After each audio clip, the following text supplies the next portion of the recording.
saya pandang sebagai movement, di mana itu bukan hanya berdampak pada kami semua yang ada di komunitas yang bekerja, tetapi bisa berdampak pada skala yang lebih luas secara sosial. Jadi ukurannya adalah social impact. Kira-kira social impact-nya itu signifikan, ya itu berarti yang layak dikerjakan. Tapi kalau tidak, kayaknya yang nggak layak dikerjakan. Nah, di situ. Tetapi bikin sustainable movement itu yang mungkin challenging.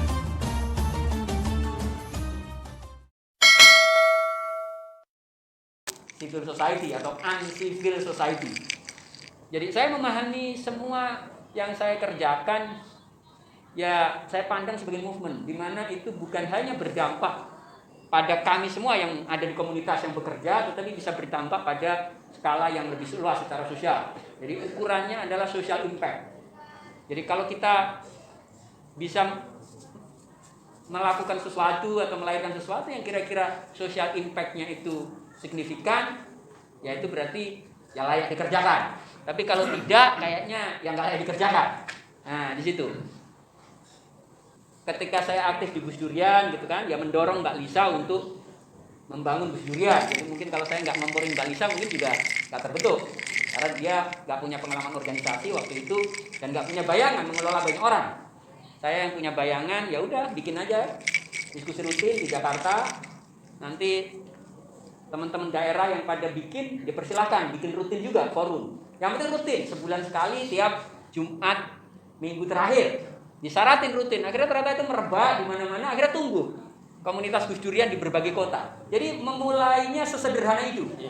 Ada kegiatannya sehingga ada orang yang berkepentingan untuk hadir. Entah sekedar kumpul-kumpul, lazimnya orang itu, atau memang ngobrol diskusi, atau memang karena dia concern sama persoalan yang diobrolin gitu ya.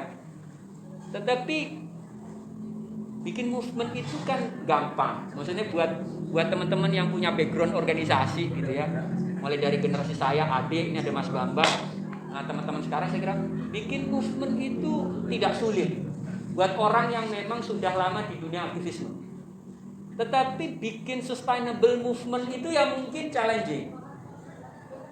Ada yang bikin komunitas 2 tahun hilang atau 3 tahun nggak ada generasinya.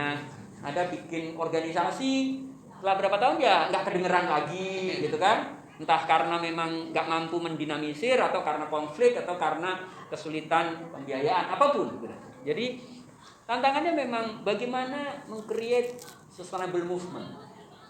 Nalar misal komunitasnya udah terbentuk, tapi bagaimana membuat nalar itu bisa sustainable. Nyampe kalau teman-teman yang udah lulus, udah kerja, bahkan udah keluar Pandeglang atau udah tinggal di Pandeglang sebelah mana atau di Lebak mana, memastikan agar nalar sebagai sebuah komunitas gerakan atau komunitas epistemik pemikiran atau komunitas advokat pendamping itu tetap bisa jalan terus sesuai visinya ketika didirikan. Saya sendiri ya ada komunitas-komunitas yang memang ruang untuk bisa sustainable secara finansial itu besar, tapi belum tentu dia sustainable secara jaringan. Ada komunitas yang mungkin mudah sustainable secara jaringan, dia berkembang, tapi dia akan mengalami problem memang finansial. Misal saya ngambil misal dalam konteks misal Gus Durian atau teman-teman dulu yang digerakkan saya ikut dirikan juga FPPI. Secara gerakan mungkin cepat dibuat di berbagai tempat. Dan banyak komunitas di tempat lain yang berusaha bergabung. Kalau pertanyaannya bagaimana dengan pembiayaan? Sulit dijawab. Saya kira Mbak Lisa juga masih kesulitan menjawab. Saya sedang menjadi bagaimana membiayai komunitas di 100 kota, memastikan agar semua dinamis. Di situ pelatihan paling tidak ya kita ngonorin narasumber gitu kan ya, atau kopi ya gini aja kan ibaratnya gitu.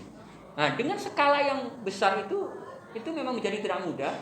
Ketika udah nyampe level misal generasi kedua atau ketiga. Mungkin generasi pertama itu biasanya semangatnya kan ekstra. Semangatnya ekstra, dia mikirnya memang visinya juga ke depan. Tapi biasanya generasi keduanya kan mungkin setengah ngikut ya. Ya kan? Generasi keduanya karena saya ikut kenapa? Karena saya diajak siapa gabung di situ. Dia nggak pernah benar-benar memahami kenapa nalar itu dibentuk. Semangat seorang founder dengan semangat seorang yang generasi berikutnya itu berbeda. Itu di mana-mana saya kira, di pesantren juga sama. ya yang dirikin sama anaknya, sama cucunya, cicitnya udah lain lagi gitu kan. Nah, generasi ketiga udah bisa konflik, nggak ada bedanya dengan dunia bisnis. Nah, beda dengan foundernya. Jadi tantangannya memang di situ. Di mana kita harus punya prioritas, saya kira. Nggak selalu prioritasnya finansial. Kalau memang organisasi itu kegiatannya misal visinya untuk melahirkan intelektual-intelektual publik gitu ya, melahirkan aktivis yang punya kemampuan mendampingi, atau networker, atau public campaigner, atau apa gitu kan, yang semua pada dasarnya bisa punya profesi di tempat lain. Artinya sebenarnya kan dia nggak dituntut untuk benar-benar kuat secara finansial komunitas itu. Jadi yang dikuatin ya berarti jaringan dengan orang-orang yang intelektual, jurnalis, lawyer atau policy maker gitu. Jadi artinya sejauh jaringan ini dia kuat, karena visi utamanya di situ, dia kemungkinan sustainable. Karena kalau lembaga yang jaringannya kuat, kalau orang bergabung dia cepat nambah jaringan gitu ya, networknya cepat luas, itu kan orang senang bergabung. Jadi finansial mungkin menjadi faktor yang nomor kesekian. Walaupun tetap kendala, tapi nggak ada komunitas pergerakan yang nggak punya kendala finansial. ICW aja punya kendala finansial. Jadi artinya menurut saya memang seninya itu di situ kalau komunitas pergerakan. Boleh jadi kalau komunitas pergerakan itu terlalu mapan, boleh jadi nggak sustainable malah. Ada konflik, ada yang merasa yang itu digaji, yang ini. Saya membayangin misal kalau di Gus Durian itu komunitas-komunitas itu misal koordinatornya apanya digaji gitu. Kami kan di Gus Durian nggak mungkin bisa menggaji banyak orang, padahal yang ada di Gus Durian ada banyak sekali orang. Itu mungkin yang nggak bergaji, yang sebelumnya dia semangat kerja, begitu melihat ini, lama-lama motivasinya turun. Motivasinya turun lama-lama nggak gitu aktif gitu kan, karena udah ada yang digaji. Padahal mengandalkan yang digaji yang nggak akan mungkin bisa berkembang.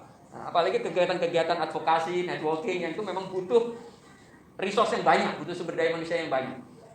Kecuali kalau memang kerjaan-kerjaan yang sifatnya dia butuh komunitas yang memang tipe pekerjaannya dia butuh sangat intens, tiap hari harus digawangi, dan butuh ekspertis yang spesifik.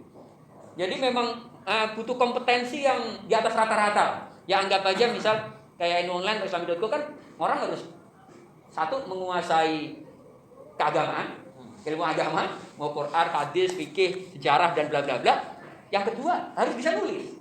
Artinya nulis ini kan kompetensi yang tidak umum gitu kan, tidak semua orang bisa nulis. Yang ketiga memang tipe pekerjaannya harus tiap hari. Harus tiap hari harus nulis. Nah, untuk tipe komunitas yang seperti ini, ya dia secara finansial memang harus ketemu. Jadi ibaratnya revenue modelnya harus ketemu. Revenue modelnya. Tapi kalau kayak Gus Durian, ya nggak perlu mikir bagaimana revenue model di Gus Durian, nggak usah dipikirkan.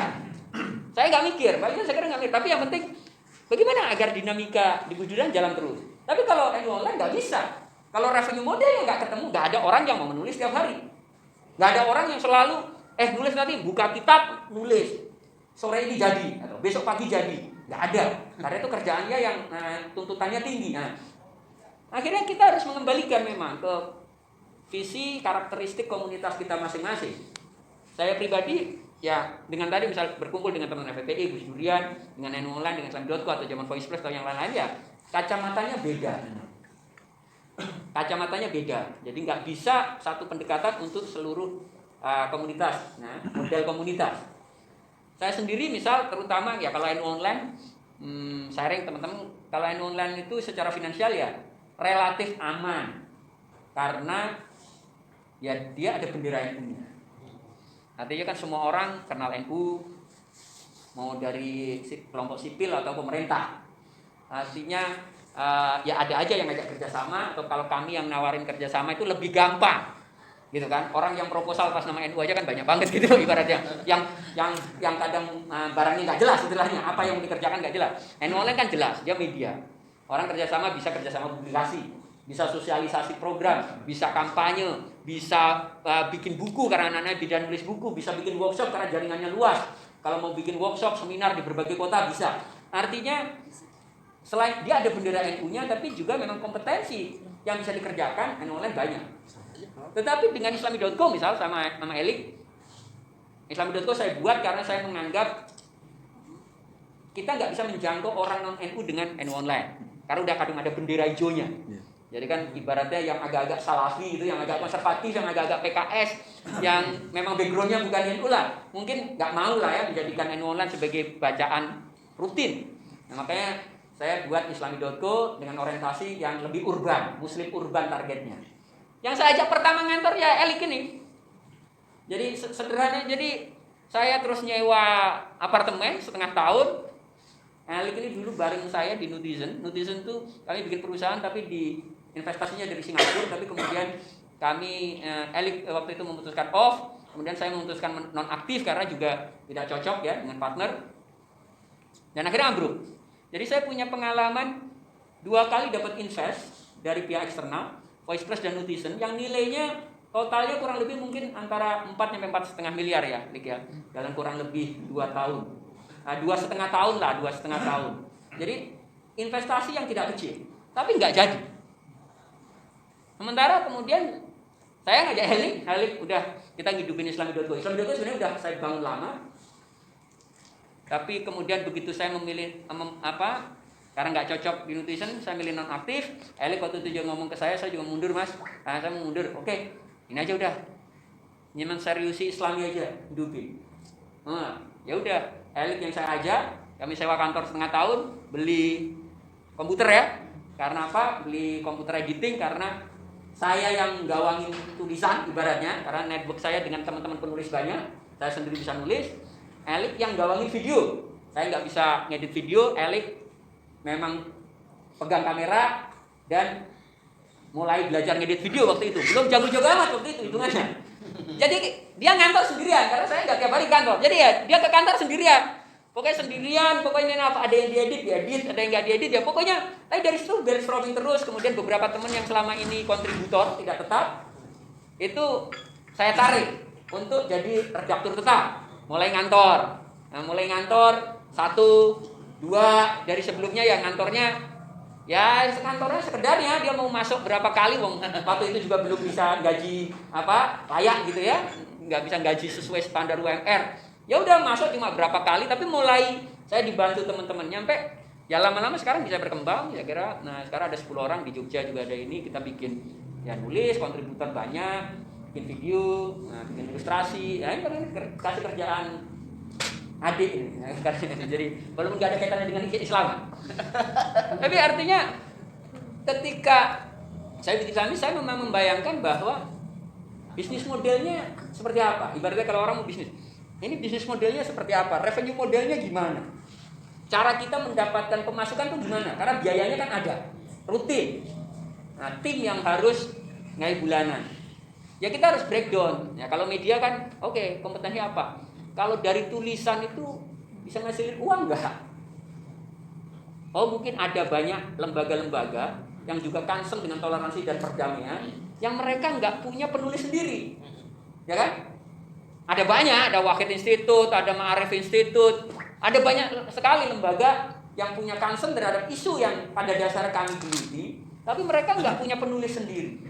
Nah, artinya itu saya melihat bahwa itu peluang untuk mereka diajak kerjasama, sehingga ketika mereka ada kerjaan atau proyek terkait penulisan, kerjasama sama kami yang nulis, karena kami jaringan penulisnya banyak, gitu, pekerjaan beres. Dan itu yang terjadi. Wahid Institute itu kalau ada kerjaan nulis banyak ya dilempar ke saya. Mas ini kita ini harus nulis sekian ini, nanti ujungnya jadi buku ini. Ya udah, ini udah rapat. Mereka nggak perlu nambah staff, nggak perlu nambah orang, kerjaannya beres, outputnya dianggap baik. Ma'arif Institute juga sama. Kayaknya baru beberapa bulan lagi ya, Lik ya. Itu juga Ma'arif Institute itu ada kerjaan harus nulis sekian tulisan. Mereka sendiri bingung kalau harus nulisin ini, karena network ininya mungkin nggak begitu luas. Memang staff-staffnya bukan terutama nulis, ya udah dilempar ke kita. Temanya apa? Sekarang misal kami kerjasama juga sama Pusat Para Madinah, misalnya Ali Fauzi, ya urusannya nulis juga. Nulis, ada bikin video juga. Jadi saya melihat ada banyak lembaga yang pada dasarnya satu visi sama kita, yang dia punya keterbatasan resources. Nah kami mengisi itu. Jadi ngasih tahu, akhirnya banyak yang ngajakin kerjasama sampai sekarang. Nah itu kan bentuk salah satu revenue modelnya. Kita bisa dapat pemasukan dari proyek kerjasama seperti itu. Tetapi apakah kerjasama penulisan itu cukup? untuk hidup layak 10 orang di tim kami. Ya nggak cukup. 1 tahun untuk hidup layak di Jakarta 10 orang udah sekian gitu ya. Kira-kira proyek penulisan bisa dapat segitu nggak dalam 1 tahun? Oh nggak bisa. Jadi saya harus mikir, berarti hanya ngandalin kompetensi menulis, tim saya nggak akan bisa dapat gaji yang layak. Padahal kalau nggak bisa dapat yang layak, nggak bisa dituntut untuk benar-benar memang memikirkan pekerjaan tiap hari. Nah kalau pekerjaan nggak dipikirkan tiap hari, perkembangannya juga nggak akan bagus. Ibarat kita nanam berkebun gitu ya, masih kecil, kalau nggak disiramin tiap hari, nggak dipupuk yang bisa dibutuhkan ya tumbuhnya juga nggak bagus. Kalau tumbuhnya nggak bagus juga nggak mungkin panen baik. Simpelnya begitu. Tetapi kalau kita pengen panen baik, ya kita pastikan ketika masih kecil memang disiraminya benar, dipupuknya benar. Nah semua tetap pakai ongkos kan. Artinya gitu. Nah ini kan soal mengelola orang. Orang tidak selalu mengejar insentif finansial. Tetapi kalau hidup di kota kayak Jakarta ya finansial itu menjadi penting. Tim saya yang di Jogja itu mungkin lebih ini finansialnya kan lebih rendah gitu ya. Karena di Jogja murah, lingkungan pergaulannya juga beda dan segala macam. Tapi Jakarta udah rumit. Nah, saya kira kalau Pandeglang kan juga nggak begitu tuntutannya ya, nggak begitu tinggi. Nah, jadi artinya memang di komunitas itu harus ada yang punya kompetensi yang kira-kira memungkinkan banyak pihak lain mengajak kerjasama tanpa kehilangan independensi. Karena kan lagi-lagi ini movement. Movement itu syaratnya kan harus independen. Di Islami kami hampir nggak pernah ngerjain proyek pemerintah, ya nyaris nggak pernah. Saya nggak pernah tanda tangan kontrak pemerintah.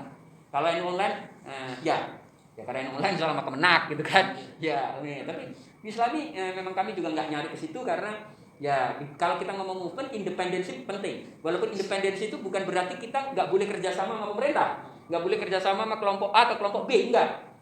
Yang penting secara profesional kerjasama itu tidak mengurangi independensi kita, sikap kita. Saya punya pengalaman misal zaman Pilkada DKI 2017 gitu kan. Saya itu dinego oleh tim ya karena kami di Islami dalam tanda kutip agak belain Ahok gitu ya. Kami menganggap bahwa apa yang dilakukan Ahok tidak pantas disebut penodaan agama dan dia tidak layak diseret ke pengadilan dengan tuduhan itu. Di situ. Nah, di kebijakan yang lain juga teman-teman banyak nggak sepakat sama Ahok. Tapi dalam isu itu kami nggak sepakat. Teman-teman semua yang notabene redaktur ini nggak sepakat. Karena mungkin kami kadang ada beberapa tulisan yang belain gitu kan. Mungkin ada pihak yang datang ngajak kerjasama untuk kesannya belain Ahok lah, lebih kuat gitu. Saya tolak, saya nggak mau. Saya nggak perlu disebutin angkanya berapa gitu ya. Tapi itu saya tolak. Saya nggak dibayar juga saya belain Ahok dalam kasus itu. Nah kayak gitu. Kalau saya dibayar, ya udah selesai. Udah selesai, itu event politik, gitu kan? Yang bayar saya merasa kayak udah membeli saya, ibaratnya kayak ini kan, kayak cerita di Faust itu kan, menjual jiwanya pada iblis gitu kan, demi keabadian gitu kan. Karena kita menjual jiwa kita pada apa demi uang atau apapun. Nah, itu saya tolak. Padahal kalau saya terima ya, itu momen pilkada dan angkanya pasti udah bisa buat makan tidur setahun, gitu. Ongkang-ongkang setahun bisa buat piknik kemana-mana, istilahnya gitu. Saya kira hal-hal itu penting untuk dimiliki kalau kita membangun sebuah movement dan kita nggak perlu khawatir bahwa kita kehilangan kesempatan. Sejauh teman-teman punya kompetensi yang relevan, dengan lembaga-lembaga yang kira-kira memang punya concern sama, saya kira peluang untuk kerjasama itu ada. Entah itu dari masyarakat atau dari negara. Ya negara kan kita nggak bisa lihat tunggal ya. Ada birokrat yang baik, yang memang dia pengen anggarannya itu jadi sesuatu yang benar. Ada birokrat yang penting kerjasama sama kelompok yang bisa dimintain kickback atau yang kalau dipotong nggak ngomel-ngomel, kayak gitu kan? Karena ya saya punya pengalaman itu semua di situ. Jadi negara kan nggak tunggal, artinya ya tergantung teman-teman. Misal ada kelompok gerakan lingkungan, kalau ada kebetulan birokrat yang concern sama penghijauan apa, ya nggak ada masalah sama negara. Tetapi itu harus dipastikan tidak mempengaruhi sikap ketika nanti negara bertindak tidak benar. Nah, kadang-kadang kan kita ini ngerasa kayak hutang budi, padahal kita bekerja profesional. Kita nggak perlu merasa hutang budi. Kita bekerja profesional, kita memang pernah dibayar oleh si A, tapi untuk pekerjaan yang benar yang bisa dipertanggungjawabkan, Ketika ada situasi bahwa dia yang notabene pejabat publik keliru, ya kita nggak harus belain dia. Paling tidak, kalau toh kita nggak sanggup kritik dia, tapi jangan belain, karena memang dia bertindak tidak benar. Nah, independensi itu saya kira krusial. Kalau itu diimbangi dengan networking yang bagus, itu saya kira penting. Tapi yang saya lihat memang di komunitas pergerakan secara umum, teman-teman yang punya kompetensi spesifik itu sedikit. Komunitas pergerakan ini kan kita ngobrol misalnya yang gede-gede ya, negara ini gitu kan, dan kemampuan kita umumnya komunikasi. Nah, brainstorming, komunikasi, melihat persoalan, memecahkannya gimana dan bla bla bla. Itu kompetensi umum yang dimiliki anak gerakan. Tapi ketika udah diturunin lagi, kalau komunikasi lewat tulisan ada berapa orang? Nggak banyak. Tapi kalau ngomong semuanya jago ngomong. Tapi kalau tulisan udah lebih sedikit lagi. Kompetensi yang lain lagi, misal sekarang di dunia IT gitu ya, anak pergerakan yang menguasai IT ada berapa banyak? Makin sedikit lagi, padahal IT sangat dibutuhkan. Saya di online, kalau nggak ada teman yang IT ya kami nggak bisa bikin web yang baik, kami nggak bisa bikin aplikasi yang baik, dan seterusnya. Kemampuan kreatif di bidang audiovisual digerakkan juga kayak ini. Jadi banyak komunitas pergerakan itu juga terlalu monolitik kemampuannya. Padahal sebenarnya semua kemampuan ini, kemampuan IT, kemampuan kreatif audiovisual gitu kan, kemampuan menulis, itu kan pada dasarnya kompetensi-kompetensi yang dibutuhkan oleh pergerakan. Dibutuhkan oleh gerakan apapun yang menginginkan perubahan sosial. Nah, tetapi itu jarang dikuatin. Kenapa? Ya karena mungkin nggak ada programnya. Jadi kita ya pakai ngumpul, ngobrol. Kebetulan ada yang bawa buku, diskusi buku itu, ngobrol. Tapi ngobrol aja. Tapi kalau programatik kan harusnya bisa. Sesekali ada pelatihan menulis. Paling tidak mungkin beberapa yang suka nulis, dia jadi ini. Ada pelatihan ngedit video. Sekarang zamannya YouTube ya, YouTuber gitu kan.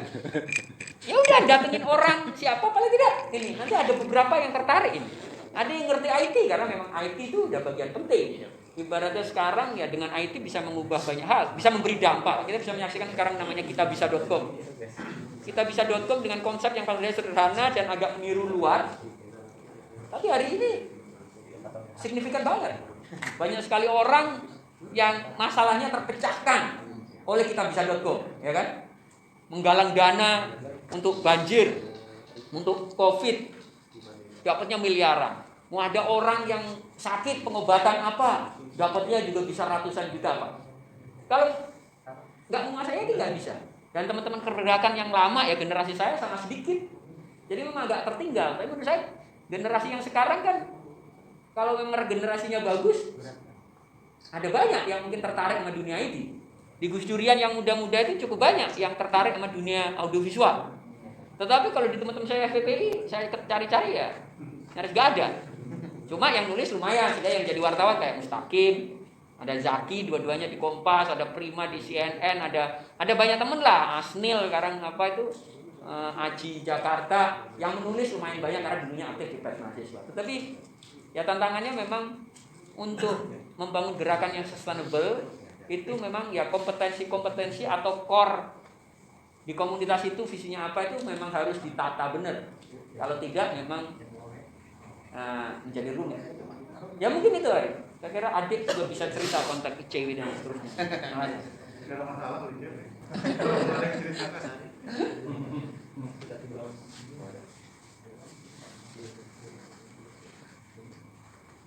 Oke baik, menarik sekali tadi pembahasannya Bang Syafiq, cukup menggelitik juga ya untuk kita di daerah dengan perjuangan di Jakarta.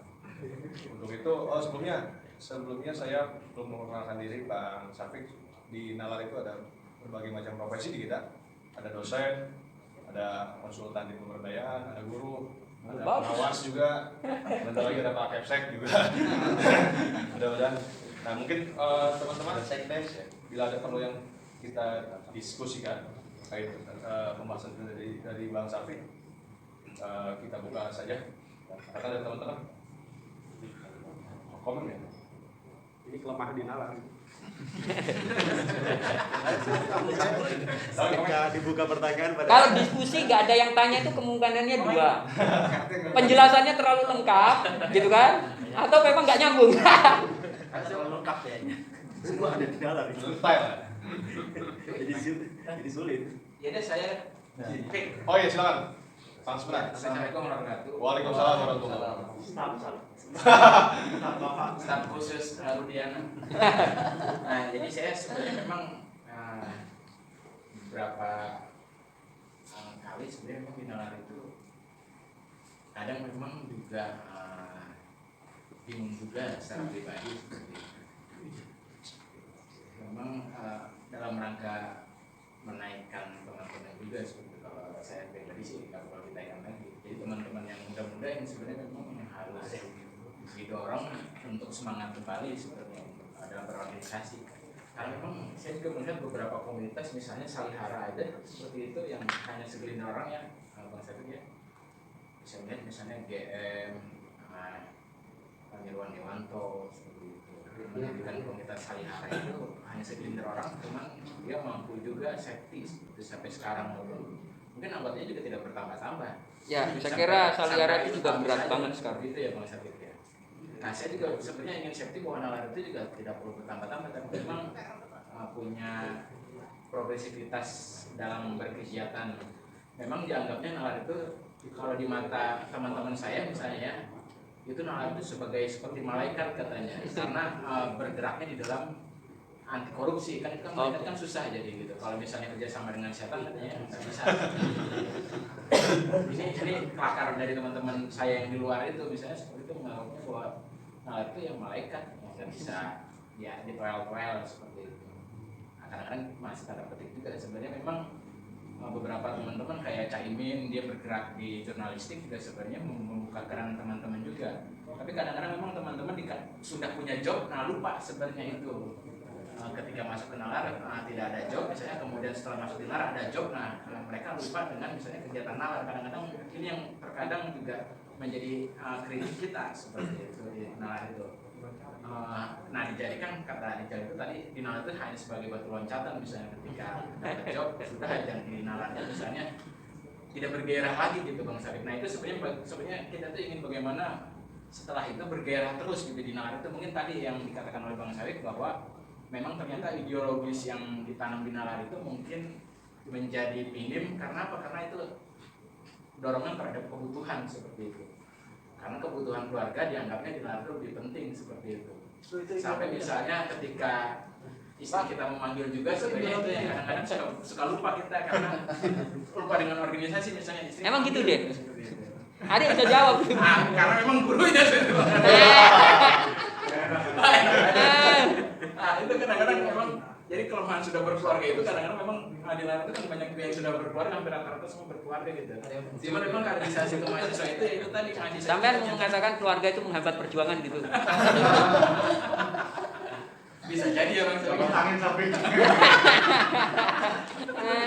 Imannya lemah. Kadang-kadang itulah sebenarnya memang bagaimana caranya menumbuhkan lagi rasa perjuangan itu yang mungkin kadang-kadang kan hambatan-hambatan kita itu tadi menumbuhkan nilai-nilai perjuangan lagi apa yang kita cita-citakan bersama di nalar ini sebagai kita masuk organisasi bahwa ternyata memang garis perjuangan kita itu kadang-kadang suka lemah itu tadi, lemah syahwat itu tadi karena ada urusan pribadi, ada urusan keluarga, anak istri misalnya. Sedangkan membangun itu kan memang membangun kader-kader juga kan kita bingung juga misalnya kok mahasiswa diajak untuk menulis, kegiatan menulis tapi lama-lama luntur juga satu demi satu keluar seperti itu. Mungkin ya itu tadi mungkin tidak ada misalnya bagaimana nalar harusnya memberi panggung mereka misalnya untuk menjadi selebritis kali, nah itu yang mungkin nggak bisa juga didapatkan di nalar mungkin itu Bang ya. Mungkin jadi akhirnya teman-teman mahasiswa, teman-teman yang selanjutnya jadi itu tadi hanya menunggu momen misalnya masuk nalar momen misalnya ada pemilihan anggota KPU misalnya rame pemilihan anggota Bawaslu baru Bang Adi sampai pusing ini malah Bawaslu misalnya setelah itu Bang aja jadi ajang tapi ya memang itulah fenomena nalar itu ya begini situ Bang kadang-kadang ya seperti ada momen-momen baru rame gencar seperti Ya itu udah bagus kalau nalar dianggap salah satu faktor kalau orang mau menjadi ketua KPU gitu kan. Berarti kan dia udah punya ini ya. faktor gagal terus. Iya. Oh, gagal terus lain lagi tuh. Kalau berkeluarga belum, saya kira memang berbeda ya. Maksudnya saya di online ngalamin bagaimana tim saya itu memang para bujangan belum keluarga yang ibaratnya itu lebih senang tidur di kantor daripada pulang. Ya, karena di kantor tuh bisa makan, ya, walaupun nggak punya duit, pokoknya makan ada ini tuh di online ya. Jadi udah, karena di kantor ada internet, ya udah bawaannya buka laptop. Obrolannya juga jadinya memang konten terus. Ini, oh itu lagi ada ini. Oh ya, lu cek nih. Oh wawancara si ini, mau siang, mau malam, mau bangun tidur, mau tidur. Karena mereka betah di kantor, tinggal di kantor, anak-anak online gitu kan, uangnya cekak, mau nongkrong-nongkrong di kafe juga nanti nggak punya duit, gitu kan ibaratnya. Jadi itu, tapi begitu tim saya ini mulai kawin, mulai menikah satu, kantor tuh mulai sepi. Jadi sekarang kalau udah menjelang maghrib tuh udah beberapa, nggak semua ya, beberapa yang imannya lemah itu langsung buru-buru pulang, gitu kan. Gitu. Paling kalau ada saya itu kadang-kadang bisa nyampe habis maghrib, tapi nggak bisa ditahan sampai jam 7. Padahal ya namanya di NU itu kan kalau lagi yang ada yang datang apa kan bisa ngobrol nyampe malam kan. Tapi buat teman-teman yang udah berkeluarga dan imannya lemah itu tetap nggak bisa. Jadi tetap pulang. Baru yang udah mampu mengatasi, nah itu tetap bisa itu. Tetapi saya kira memang berbeda sih. Tim yang masih proses belajar, pencarian, pengembangan diri maupun pengembangan network dengan orang yang sudah berkeluarga, punya tuntutan, punya tanggung jawab dan bukan berada di level elementer gitu ya. Udah dia intermediate atau advance ibaratnya. Itu kan berbeda. Artinya kalau tim yang masih muda-muda mungkin bisa kita grooming, bisa kita lebih ini. Kalau tapi yang udah keluarga pasti urusannya udah lain, tanggung jawabnya udah macem-macem, nah berbeda. Artinya kan tinggal bagaimana membangun komunitas yang seimbang. Nggak bisa hanya mengandalkan yang muda-muda aja karena networknya, pengalamannya, pengetahuannya mungkin terbatas. Tapi juga nggak bisa ngandalin semata yang sudah jam terbangnya oke, tapi udah keluarga sehingga waktunya lebih sedikit. Artinya memang kesadaran untuk regenerasinya juga harus bagus. Nah kalau ngomong regenerasi kan saya tetap menganggap organisasi pergerakan itu bukan organisasi yang memang disukai semua orang. Orang yang udah bergabung di gerakan itu artinya juga udah menyeleksi dirinya. Kita di gerakan tuh punya kader berapa puluh itu udah bersyukur, ya kan? Gitu kan, gaji nggak ada, resiko ada. Nah ya apapun lah. Artinya apa yang mereka yang sudah bergabung itu dengan segala kelemahannya atau kemalasannya, walaupun di basecamp itu kerjanya tidur doang misalnya. Kita harus melihat bahwa dia itu udah lulus seleksi. Kalau dia nggak punya semacam idealisme tertentu, nggak akan mungkin lah. Mungkin main motoran aja, gabung geng motor. Mungkin main game aja di rumah pakai handphone dia kan. Nah, jadi orang-orang yang saya kira udah mau mendekat, bergabung dengan nalar tuh harus dipahami dia udah lulus seleksi alamnya sebagai aktivis. Bahwa persoalan dia secara bibit itu lulus, apakah dia akan tumbuh benar sebagai pohon yang ini belum tentu. Artinya ada, gitu kan? Ada yang memang bisa tumbuh benar, ada yang kurang, ada yang enggak. Nah, tetapi tantangannya ya kalau yang muda kan urusannya selama dia dapat pengetahuan baru sehingga dia berkembang, atau dia dapat network baru sehingga dia lebih luas, saya kira secara umum aktivis itu akan semangat. Semua orang yang bergabung organisasi urusannya adalah, kalau dulu mungkin zaman saya adik Mas Wisudo, yang terpenting itu dapat pengetahuan baru, sehingga ngomongannya buku, majalah Prisma, bla bla. Karena kalau network zaman era Orde Baru gak ada network yang bisa diarepin. Yang namanya anak gerakan itu tutup semua. Tapi kalau sekarang orang-orang yang aktif gerakan itu harapannya itu networknya luas. Gak bisa bagaimana orang yang aktif di organisasi mau PNI, HIT, GMN itu kan pengennya networknya luas. Syukur-syukur seniornya yang jadi politisi top, kayak gitu kan. Artinya kan ketika komunitas itu bisa mengembangkan dia di sisi network dan pengetahuan, menurut saya orang akan tetap aktif. Nah, agar orang merasa bisa berkembang, artinya memang harus dikasih peran yang benar, tidak sentralistik, tidak si itu aja, si ini jadi pelengkap. Artinya orang harus dikasih kesempatan untuk berkembang secara pengetahuan, orang dikasih kesempatan untuk berkembang secara network. Saya itu misal Elik ini backgroundnya mungkin tidak terlalu aktivis banget, dia fotografer profesional, tetapi karena dia bagian dari saya. Kalau saya ketemu orang ya, saya sering ngajak dia. Pertama mungkin ya udah oke, mungkin tapi lama-lama ya udah dia udah nyambung sendiri. Jadi artinya secara network dia berkembang. Artinya kadang-kadang juga nggak harus saya terus, gitu kan? Kadang kan ada orang yang bawanya sentralistik. Kalau sentralistik nanti dia ketabrak mobil mati, selesai di lembaga. Istilahnya gitu. Atau dia pergi karena sesuatu hal atau karena terus ya nggak boleh. Sentralistik itu saya kira prinsip yang nggak boleh ditiru oleh komunitas pergerakan karena itu kesalahan Soeharto dulu. Jadi karena jadi mudah mati gitu komunitas. Kita harus memastikan network kita itu juga terwariskan. Kalau saya kenal si A, nah, Elik itu kayak penting juga kenal si A. Dia harus saya kenalkan. Tanpa harus punya kekhawatiran apa. Walaupun orang ada level-levelnya, ada ini belum, karena dia kemampuan komunikasinya belum bagus. Nah tadi kalau mereka yang kemampuan komunikasi, ya diajak aja, tapi diajak ya dia ngerasain aja cara ketemu orang, cara rembukan sama orang ya, nyari titik temu, cara negosiasi. Tapi itu ruang-ruang yang harus diberikan pada kader. Saya di online misal tantangannya lebih kesulitan karena anak-anak backgroundnya benar-benar santri. Benar-benar santri yang temennya ya anak-anak semua. Kalau saya di Islami.co teman-teman anak-anaknya kan lebih kosmopolit, lebih terbuka betul. Di online lebih rumit. Ngajarin teman online agar bisa ketemu calon klien gitu. Ini gini itu aja bahasa cara komunikasi lebih rumit. Lebih rumit kan dia nggak punya pengalaman itu, nggak punya referensi itu di hidupnya, di keluarganya, di pesantren nggak punya. Nah di situ. Nah, tapi saya dengan Eli karena dia punya pengalaman kerja di corporate, di perusahaan, jadi dia juga lebih cepat.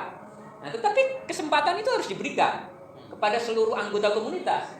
Walaupun dia ada tahap-tahapnya. Kita harus memastikan tidak ada anggota komunitas itu yang ibaratnya dianggap kayak pupuk bawang dalam tanda kutip ya.